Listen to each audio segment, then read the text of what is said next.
Assalamualaikum warahmatullahi wabarakatuh. Pada video kali ini saya akan berbagi cerita tentang greenwashing. Ini istilah yang berkonotasi negatif dalam dunia sustainability. Apa itu greenwashing dan kenapa kita mesti waspada? Ikuti terus video ini hingga tuntas.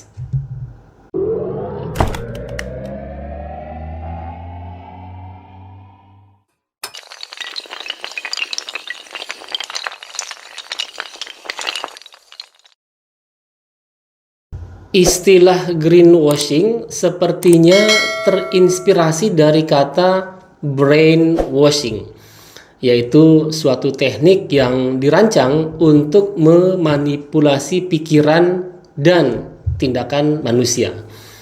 Karena itu brainwashing disebut juga dengan cuci otak. Dengan mencuci otak seseorang, maka orang tersebut kehilangan kemampuan untuk berpikir kritis dan mandiri sehingga bisa dikendalikan oleh pihak lain. Hubungan antara brainwashing atau cuci otak dengan greenwashing ini terlihat dari beberapa judul tulisan seperti greenwashing sebagai cuci otak baru. Kemudian ada juga yang menulis dengan judul cuci otak dengan greenwashing atau jangan dicuci otak dengan greenwashing. Ada juga yang menulis dengan judul cuci otak greenwashing. Istilah greenwashing sendiri itu mulai populer pada tahun 1980-an ketika tuntutan konsumen terhadap produk-produk ramah lingkungan itu mulai meningkat. Bahkan konsumen itu bersedia membayar lebih untuk produk-produk ramah lingkungan. Dengan tuntutan atau permintaan konsumen ini, maka banyak perusahaan mengklaim bahwa produk mereka ramah lingkungan, meskipun sebenarnya tidak. Kondisi inilah yang kemudian disebut dengan greenwashing. Menurut Kamus Bahasa Inggris Oxford, greenwashing itu adalah kegiatan yang dilakukan oleh suatu perusahaan atau organisasi yang dimaksudkan untuk membuat orang berpikir bahwa mereka peduli terhadap lingkungan, meskipun proses bisnis mereka sebenarnya merusak lingkungan. Strategi greenwashing biasanya dijalankan dalam bentuk iklan, promosi, atau menyelenggarakan event-event dengan tema lingkungan. Dengan strategi ini, perusahaan akan mendapat citra hijau, sehingga konsumen memiliki pandangan yang lebih baik terhadap perusahaan.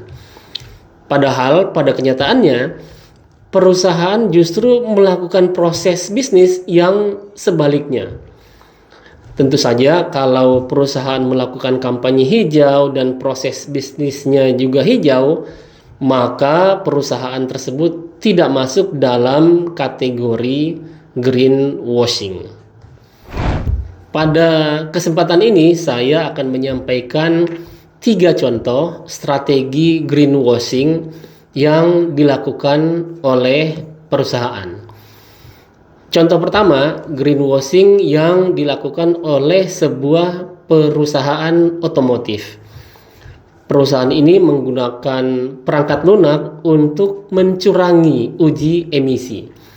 Jadi perangkat ini dapat mendeteksi ketika mobil sedang menjalani uji emisi dan kemudian mengaktifkan panel elektronik yang bisa menurunkan jumlah emisi agar memenuhi standar baku.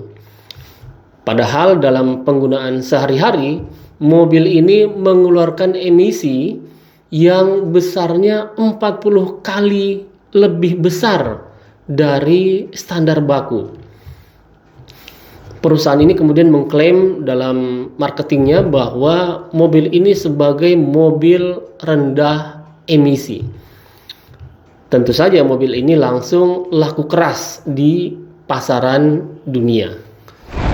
Nah, saat publik mengetahui kecurangan ini, Presiden Direktur perusahaan minta maaf dan langsung mengundurkan diri. Dan dampak lanjutannya adalah harga saham perusahaan jatuh, kepercayaan konsumen merosot tajam, dan perusahaan menghadapi tuntutan hukum di berbagai negara.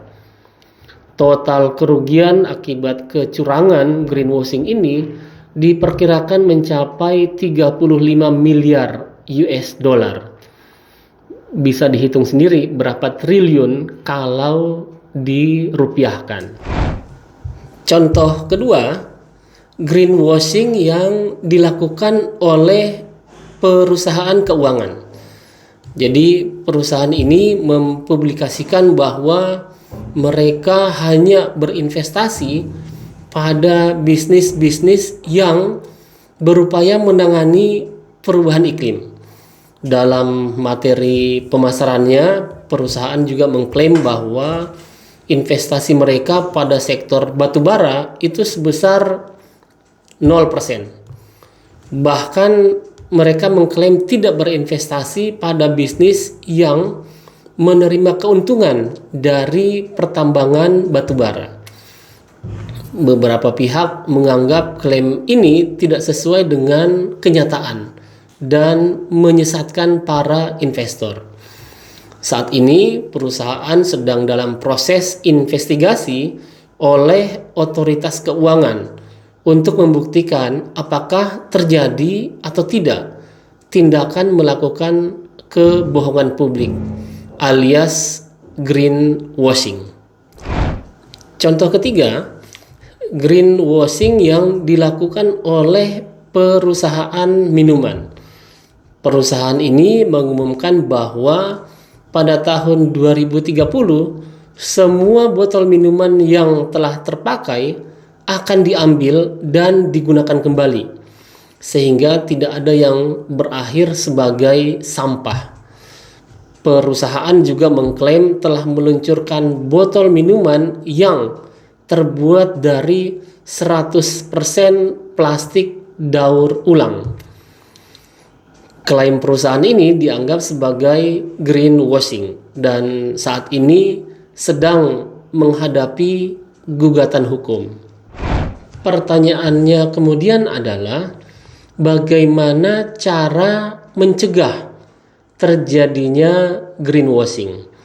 Dari sisi regulasi, pemerintah perlu mengatur persyaratan disclosure atau pengungkapan yang ketat bagi produk-produk kategori hijau atau produk-produk ramah lingkungan. Jadi semua klaim produk hijau itu harus bisa dibuktikan. Dari sisi investasi, para investor bisa mengandalkan peringkat ESG atau sertifikasi hijau bagi produk-produk yang dihasilkan.